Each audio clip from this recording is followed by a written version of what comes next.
Maharashtra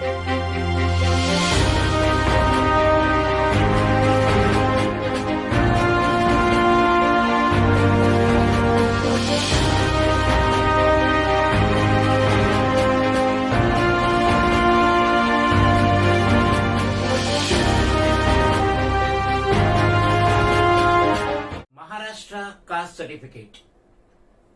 caste certificate से उसकी क्या कास्ट है सिटीजन की, उसका इजहार होता है और साथ ही साथ कास्ट सर्टिफिकेट की वजह से उसको गवर्नमेंट की तरफ से काफी बेनिफिट मिलता है।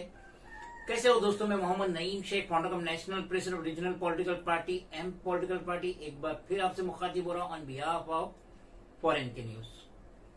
आज 27 मार्च संडे 2022 एक बार फिर इमरान खान मेरे साथ मौजूद है और इस बार वो रोशनी डालेंगे कि कास्ट सर्टिफिकेट की महाराष्ट्र स्टेट में क्या अहमियत है, इससे क्या गवर्नमेंट की तरफ से सिटीजन बेनिफिट ले सकते हैं, अपने बच्चों की पढ़ाई के लिए, हायर एजुकेशन के लिए क्या बेनिफिट ले सकते हैं। तो हम ज्यादा जानकारी में बात करेंगे मिस्टर इमरान खान से।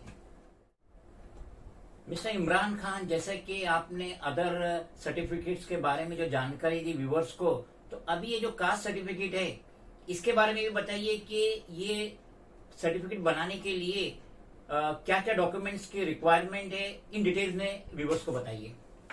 ये कास्ट सर्टिफिकेट ऐसा बहुत इम्पोर्टेंट डॉक्यूमेंट्स है जिसमें आपका राशन कार्ड लगता है और उसमें जो फादर की या जो भी है एप्लीकेंट है उसकी स्कूल लिविंग लगती है, जिसके वो स्कूल लिविंग पे ये कास्ट मेंशन रहता है, जो ओबीसी से है, एससी से, एसटी से है। उसके साथ साथ में आधार कार्ड लगता है, इलेक्ट्रिसिटी बिल लगता है और उसके फैमिली मेंबर्स में से जिस किसी का कास्ट सर्टिफिकेट है वो लग जाता है तो फिर वो इजीली प्रोसेस हो सकता है। बीइंग ए मुस्लिम, जैसा कि अंसारी, जुलाहा, मोमिन जो इस कैटेगरी में आ रहे हैं, तो इनको ये जो क्या कहते हैं इसको, इन लोग टेक्सटाइल में काम किए, खाते में काम किए, कपड़े खाते में काम किए, तो इनके खानदान के, इनके दादा परदादा वो सर्टिफिकेट की, टेक्सटाइल कंपनी के सर्टिफिकेट की जरूरत पड़ती है। हाँ बिल्कुल, उसमें अगर वो सर्टिफिकेट रहती है तो फिर इनके लिए इजी हो जाता है कास्ट सर्टिफिकेट बनाना। और ये जो अगर लिविंग सर्टिफिकेट पे पेरेंट्स के या इस स्टूडेंट के जो अगर एसएससी पास करके निकल रहा है और अगर उसमें मोमिन, जुलाहा वगैरह नहीं लिखा है तो उनका कास्ट सर्टिफिकेट बन पाएगा? मुश्किल हो जाता है वो, नहीं।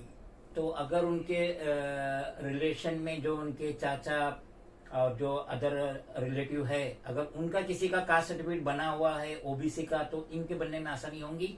हाँ बिल्कुल, उसमें हो जाएगी। और दूसरा उसमें एक ऐसा है जो उनकी जो समाज के जो लेटर्स होते हैं तो उस पे भी होने के थोड़े चांसेस हो जाते हैं करके। तो कास्ट सर्टिफिकेट एजुकेशन पर्पस के लिए being the Muslim, OBC, other backward class जो इसमें आती है, और गवर्नमेंट ऑफ महाराष्ट्र ने जिसको अप्रूव किया, अंसारी को किया है, मोमिन को किया है, जुलाह को किया है, कुरैशी को किया है, वगैरह वगैरह वो किया है, तो यकीनन इसका फायदा उठाना चाहिए अगर सिटीजन के बच्चों को एजुकेशन में इससे मदद मिल रही है।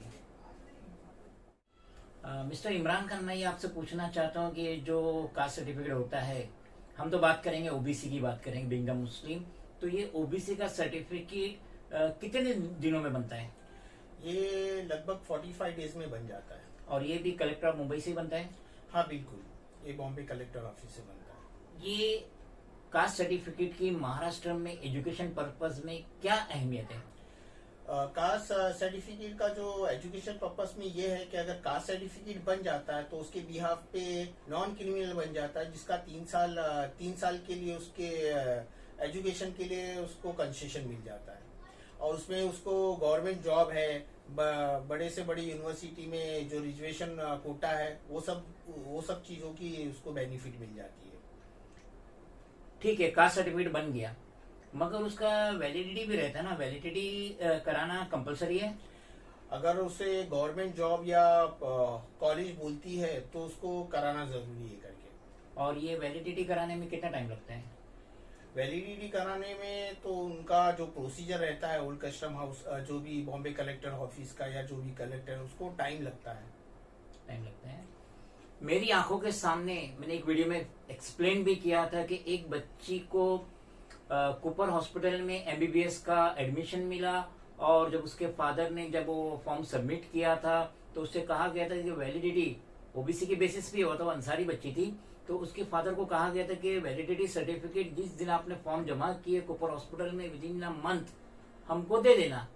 अलबत्ता उसका फादर नहीं दे पाया, और एग्जैक्टली 1 महीने बाद उस बच्ची का एडमिशन खारिज हो गया। हम रिक्वेस्ट करेंगे सिटीजन से कि कभी भी किसी के भी बहकावे में आके बोगस कास्ट सर्टिफिकेट नहीं बना लेना। हमने न्यूज़पेपर के तहत पढ़े हैं कि पेरेंट्स ने अपने बच्चों का एमबीबीएस डिग्री में एडमिशन करा दिए बोगस कास्ट सर्टिफिकेट पे, मगर बाद में जब उसकी कंप्लेंट हुई, जब उसकी तहकीकात हुई, तो उन पे एक्शन हुआ, एफआईआर हुआ और जेल भी हुई। तो ऐसे बच्चों का फ्यूचर क्या होगा मिस्टर इमरान? उनको रेस्ट्रिकेट किया जाएगा वो डिग्री से, और उनके ऊपर आईपीसीएल इंडियन पैनल कोड के जो भी धारा लगेंगे उसके ऊपर उनको कार्रवाई हो जाएगी। तो इन शॉर्ट उनका तो कैरियर, एजुकेशनल कैरियर पूरा जीरो हो जाएगा। हाँ, उनका जो भी कैरियर है वो एकदम बर्बाद हो जाएगा। गवर्नमेंट इसमें बहुत स्ट्रिक्ट है। ऑथेंटिक प्रूफ रहेगा तो कास्ट सर्टिफिकेट बनाना, अदरवाइज जनरल में चले जाना। थोड़ी फीस बढ़ जाएंगी, हो सकता है डोनेशन भी देना पड़े, लेकिन बोगस कास्ट सर्टिफिकेट जमा करके अपने बच्चों के फ्यूचर के साथ कभी नहीं खेलना। और ये जो कास्ट सर्टिफिकेट है इसकी मजीद अहमियत कुछ बताइए। इसकी यही अहमियत है कि जैसे आपको गवर्नमेंट जॉब है और जो भी एजुकेशन के लिए जो नॉन क्रिमिनल लगता है, या आपको पीएचडी करना है, एमबीबीएस करना है, तो उसका जो भी है रिजर्वेशन कोटा उसके अंदर इजीली ये हो जाता है, एडमिशन हो जाता है। मगर हाल फिलहाल में तो हमारे जो पीएम नरेंद्र मोदी है वो तो ये कोटा सिस्टम के खिलाफ ही है। सुप्रीम कोर्ट में भी कुछ केस वगैरह चल रहा है। अब ये जो चल रहा है, लेकिन जो संविधान के अंदर जो है बाबा साहब अम्बेडकर ने जो ड्राफ्ट किया है वो हिसाब से तो ये जो भी है कोटा ओबीसी एससी एसटी के लिए वो तो रहना चाहिए। मुंबई का जो सिविक इलेक्शन था, कॉर्पोरेशन का जो इलेक्शन था, जो फरवरी 2022 या मार्च 2022 में होना चाहिए था, लेकिन यही कोटे के तहत गवर्नमेंट ऑफ महाराष्ट्र सेंटर आमने सामने आ गए, जिसकी वजह से 3-6 महीने का ये बढ़ चुका है। तो आपके नजरिए से ये कोटा रहना चाहिए कि इसे खारिज करना चाहिए?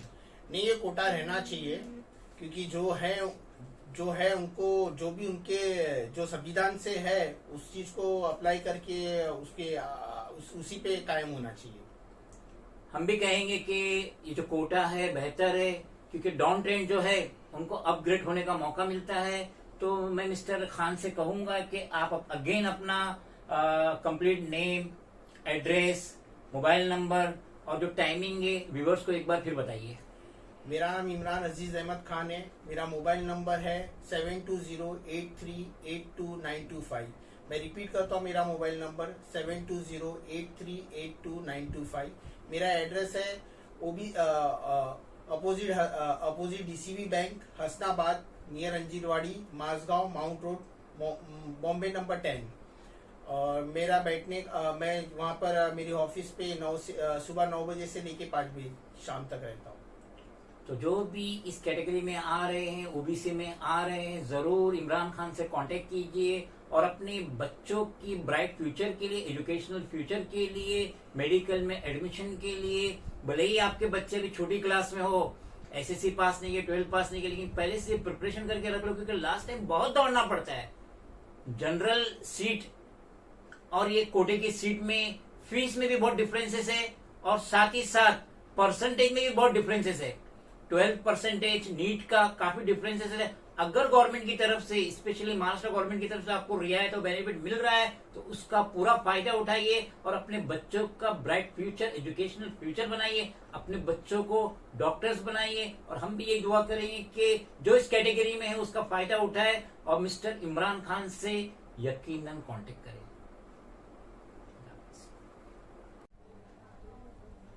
Friends, if you think that this video is valuable, then please do like, share, comment, subscribe, and please press the bell icon button. Thank you.